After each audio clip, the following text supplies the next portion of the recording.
हाल हो तहसील स्तर की मान्यताओं के लिए प्रयास किया जा रहा है और पत्रकारपुरम बनाने की मांग मैंने देखा है। और जहाँ तक आपने सवाल किया है पत्रकारिता का, तो पत्रकारिता बहुत कठिन है। सोशल मीडिया पर आज के टाइम में हर कोई पत्रकार बना घूम रहा है। सब पत्रकार ही अपने आप को लगाते हैं। आप 2 मिनट में खबरों को देखते हैं और आपको किस क्षेत्र में किसका इंटरव्यू लेना है या किस विषय पे आपको खबर बनानी है, जैसे राजनीति के ऋषियों मुनियों का काम है।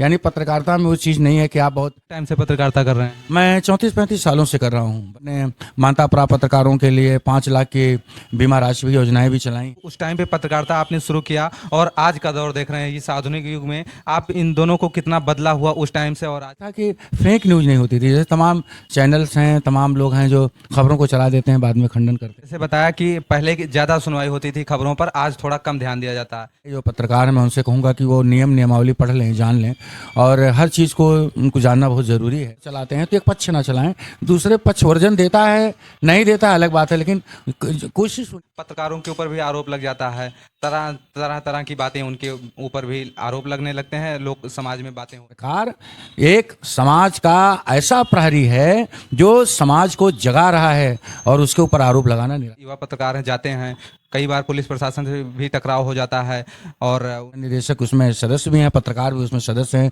ग्राहक हैं और सीनियर जर्नलिस्ट हैं, तो उसका कंप्लेन भी वो कर सकता है। आप सभी को नमस्कार दोस्तों, मैं हूं जगन्नाथ मिश्रा और हमारे YouTube चैनल पे आप सभी का बहुत बहुत स्वागत है।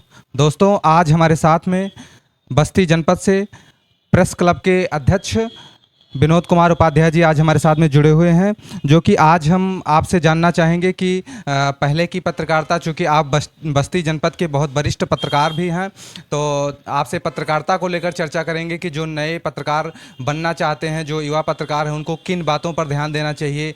आज की पत्रकारिता और पहले के टाइम की पत्रकारिता में कितना फ़र्क दिखता है, तो इन तमाम सारी बातों पर चर्चा करेंगे। हमारे साथ में अध्यक्ष जी जुड़े हुए हैं। सबसे पहले आपका हमारे चैनल पर स्वागत है सर। बहुत बहुत शुक्रिया आपका मिश्रा जी, और बहुत अच्छी कोशिश है आपकी और बहुत मुतमईन हूँ मैं आपसे। आपका इंटरव्यू मैंने देखा है। और जहाँ तक आपने सवाल किया है पत्रकारिता का, तो पत्रकारिता बहुत कठिन सब्जेक्ट है जी। और आज के दौर में पत्रकारिता और कठिन हो गई है, क्योंकि जैसे सोशल मीडिया है तो घर घर पत्रकार हो गया है। जैसे ख़बरों को उसने अपने कैमरे में कैद किया और उसको बाद उससे लगाया, चला दिया। तो ये चीज़ें हैं कि हमें सबसे पहले अगर पत्रकारिता करनी है तो हमें पढ़ाई बहुत ज़रूरी करनी है कि उन विषयों में, कि अगर आप इस क्षेत्र में आना चाहते हैं और पत्रकारिता करना चाहते हैं, तो पत्रकारिता के लिए सबसे बड़ी ज़रूरी है कि पत्रकारिता के जो सीनियर हैं, जैसे जर्नलिज्म है, तो पहले उसकी पढ़ाई करें आप, और पढ़ाई करने के बाद आएँ। अब जब आप काम करते हैं तो जो विषय आपने आपको किस क्षेत्र में किसका इंटरव्यू लेना है या किस विषय पे आपको खबर बनानी है, जैसे राजनीतिक हो गया या और समस्याएं होंगी, तो उसके विषय में जानना आपको बहुत ज़रूरी है। अब आप अगर जानेंगे नहीं तो सवाल कैसे करेंगे। और पढ़ाई के साथ साथ ये भी आपको बहुत ज़रूरी है कि जो हम किसी विषय में खबर चला रहे हैं, एक मान लिया कोई घटना घट गई और आपने एक पक्ष का खबर चलाया, तो पता लगा कि आपने खबर में दूसरा पक्ष आपने लिया नहीं, तो दोनों पक्षों का समायोजन बहुत ज़रूरी है।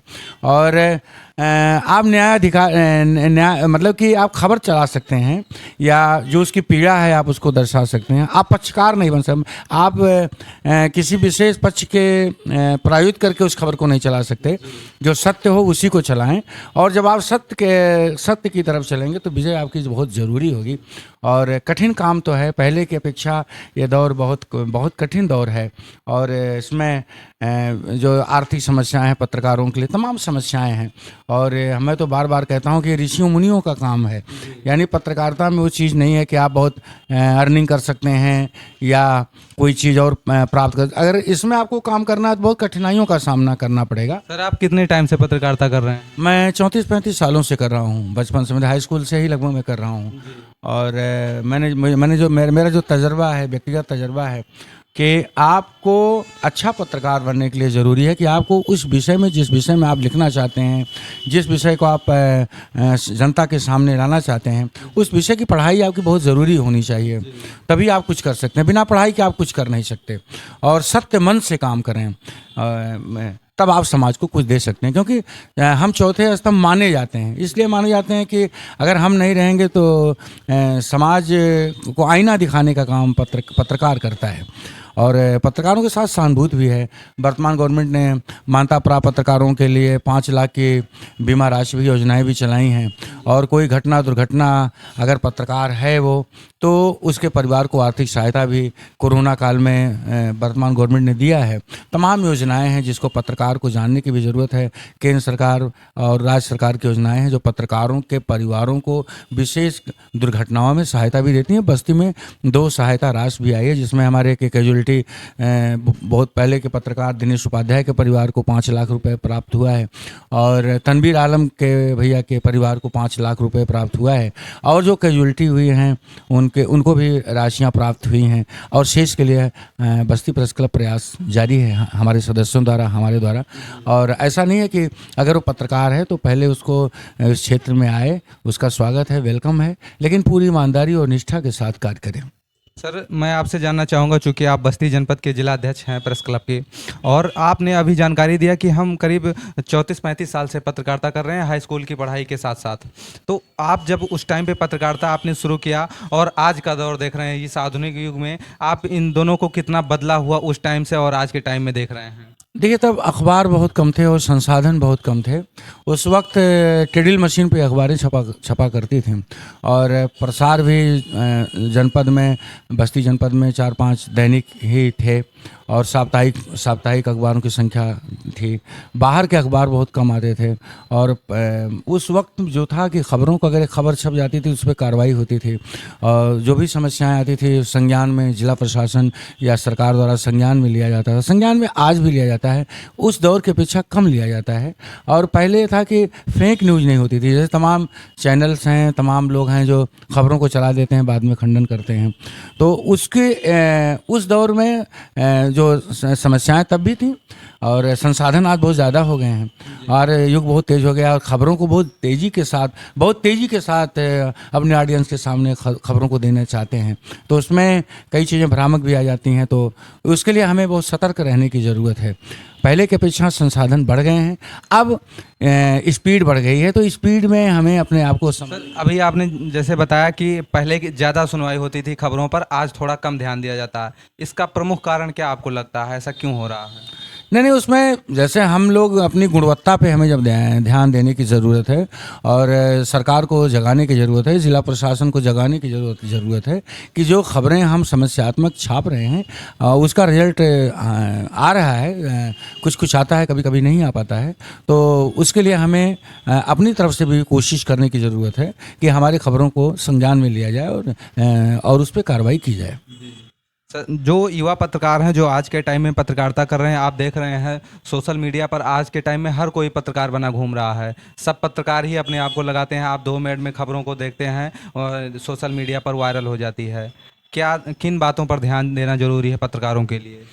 देखिए, एक नई गाइडलाइन आने वाली है, और जहाँ तक नए जो पत्रकार हैं मैं उनसे कहूँगा कि वो नियमावली पढ़ लें, जान लें, और हर चीज़ को उनको जानना बहुत ज़रूरी है। और मैंने आपको पहले कहा कि पढ़ाई करनी बहुत ज़रूरी है, जो पत्रकारिता की पढ़ाई है, जर्नलिज्म की पढ़ाई है, उसको करना बहुत ज़रूरी है। अब तो जो नए अखबार हैं या नए जो संवाददाता जिनको बनना है या कहीं जाना है, तो उनके पास डिग्री होना बहुत ज़रूरी है, और उसमें उनकी सारी चीज़ें, जो प्रोफेसर हैं इसके, जो जानकार हैं, उनको सारी चीज़ें बताई जा रही हैं।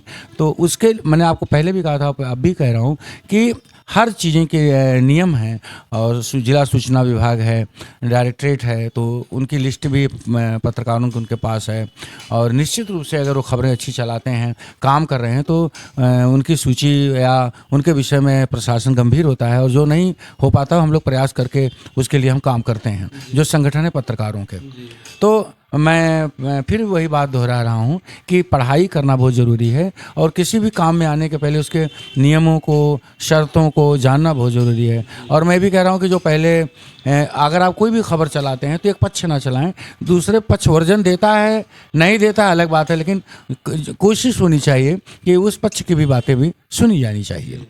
सर जैसा कि पत्रकार एक आईना दिखाता है, समाज को आईना दिखाने का काम करता है। आप जो भ्रष्टाचार हो रहा है उसका उजागर करते हैं, अपराधियों का जो उनकी पोल खोलते हैं, सबको एक्सपोज करने का काम करते हैं जो समाज में गलत फैल काम कर रहे हैं।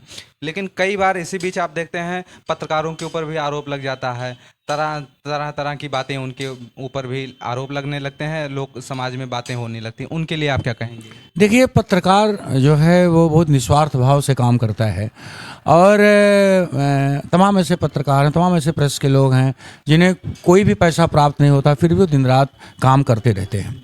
तो पत्रकार जो है वो अन्य गिरावट की अपेक्षा, जैसे अन्य क्षेत्रों में गिरावट आई है, तो मैं एक प्रेस क्लब अध्यक्ष की दृष्टि से कहूँगा कि जो काम करने वाले हैं उनको कोई पीछे नहीं कर सकता।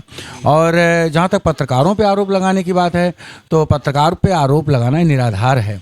और पत्रकार अगर नहीं होगा तो समाज को आईना कौन दिखाएगा, खबरों को कौन प्रसारित करेगा? अगर जिला प्रशासन द्वारा कोई कार्य कराया जा रहा है, नेता द्वारा कोई कार्य कराया जा रहा है, उसमें गुणवत्ता नहीं है, तो उसको कौन दिखाएगा, कौन प्रदर्शित करेगा? वो काम हम ही करेंगे, हम करते रहे हैं और करते रहेंगे। पत्रकार एक समाज का ऐसा प्रहरी है जो समाज को जगा रहा है और उसके ऊपर आरोप लगाना निराधार है। सर युवा पत्रकारों के लिए, जैसे जो आ रहे हैं इस फील्ड में, उनके लिए आर्थिक संकट, अभी आपने भी कहा, बहुत बड़ी चुनौती होती है। वैसे चुनौतियां तो पत्रकारिता क्षेत्र में तमाम सारी होती हैं, लेकिन आर्थिक संकट एक बहुत बड़ा संकट होता है। इसको कैसे हैंडल किया जाए, वो अपने आप को ये ना महसूस करने पाए कि मैं इस रास्ते पर आ गया तो थोड़ा सा मैं परेशान हो रहा हूँ? नहीं, जैसे भाई, आप यूट्यूब चला रहे हैं तो आपको पता है कि हमारे इतने फॉलोअर्स होंगे, आपकी गुणवत्ता होगी तो हमें राशि कुछ प्राप्त होगी। ऐसा कुछ है कि नहीं? मैं आपसे आप बताएं, आपसे पूछ रहा हूँ मैं कि जैसे तमाम ऐप हैं, तमाम लोग ऐप पे खबरें डाल रहे हैं, पब्लिक ऐप है, तमाम ऐसे ऐप हैं जब पैसा भी वो ऐप गूगल दे रहा है और काम कर रहे हैं।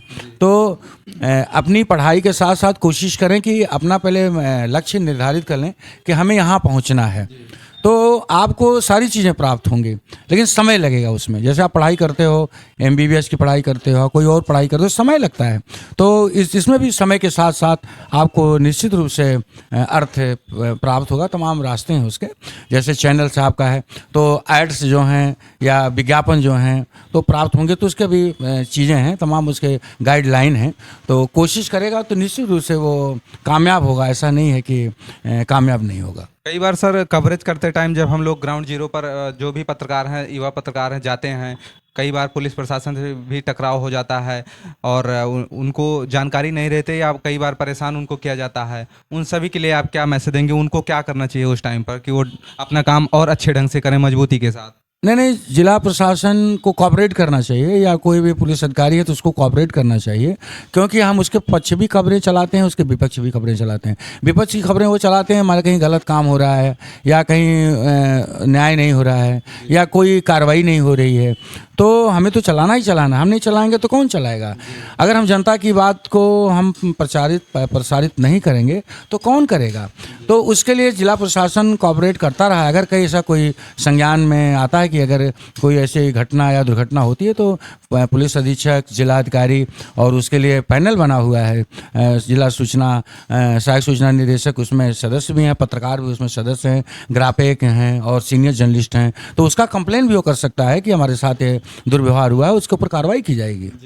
सर आप जिला अध्यक्ष के रूप में, बस्ती जनपद से वरिष्ठ पत्रकार के रूप में, क्या यहाँ पर मांग करना चाहते हैं कि पत्रकारों के साथ में क्या सुविधाएं मिलनी चाहिए? आपको क्या ऐसा लग रहा है? मैं चाहता हूं कि सबसे पहली बात यह है कि पत्रकारों के लिए जो चिकित्सीय सुविधा है सरकार ने बहाल कर रखी है, तो तहसील स्तर पे जो सुविधाएं हैं वो भी बहाल हो। तहसील स्तर की मान्यताओं के लिए प्रयास किया जा रहा है और पत्रकारपुरम बनाने की मांग पहले भी किया जा चुका है। और इस बार मैं पूरी कोशिश करूंगा कि जिला प्रशासन से, उत्तर प्रदेश के मुख्यमंत्री से, कि दूर दराज के जो पत्रकार शहर में आते हैं, जो गाँव पर वापस जाते हैं, उनके लिए पत्रकारपुरम की व्यवस्था की जाए।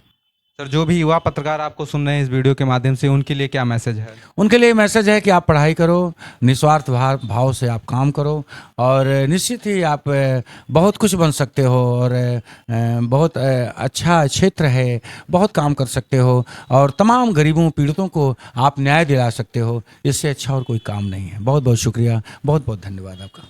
दोस्तों अभी तक आप सभी बस्ती जनपद से प्रेस क्लब के जिला अध्यक्ष विनोद कुमार उपाध्याय जी को सुन रहे थे, जो कि बस्ती जनपद के जाने माने वरिष्ठ पत्रकार हैं।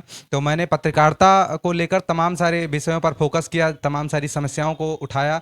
तो उस पर दो बातें अध्यक्ष जी के बयान में आप सभी को सुनने को मिला है, जो कि बार बार उन्होंने यही फोकस किया है। हमारे हर प्रश्न में उनका एक ही जवाब आया, जो कि आप सभी को इस बात को समझना चाहिए कि सबसे पहले अगर आपको पत्रकार बनना है तो आपको शिक्षा बहुत ज़्यादा ज़रूरी है। आप पहले नॉलेज लीजिए उस बारे में, पहले आप पढ़िए, ध्यान से मेहनत करके पढ़िए। निश्चित रूप से आप एक सफल पत्रकार, एक अच्छे पत्रकार बनेंगे। दूसरी बात ये सामने निकल कर आई कि अगर आप पत्रकार हैं, आप किसी भी खबर को चला रहे हैं, पब्लिक कर रहे हैं, तो आप दोनों पक्षों पर ध्यान दीजिए। आपको पक्षपात नहीं करना है। आप पीड़ित पक्ष की भी बात सुनाइए, जिसके ऊपर आरोप लग रहा है उसका भी बयान आप पब्लिक कीजिए, वो अपने बचाव में क्या कह रहा है। हालांकि आप सभी इसको तो कोर्ट में भी देखते हैं कि आप जो आरोपी होता है, जो अपराधी होता है, उसको भी वकील मुहैया कराया जाता है।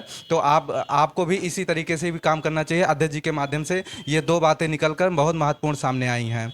हमारे साथ में आपने इतना महत्वपूर्ण समय दिया, इतनी अच्छी बातें आपने पत्रकारों के लिए मोटिवेट किया, इसके लिए आपको सर बहुत बहुत धन्यवाद। बहुत बहुत बहुत बहुत धन्यवाद मिश्रा जी, बहुत बहुत धन्यवाद आपका। धन्यवाद।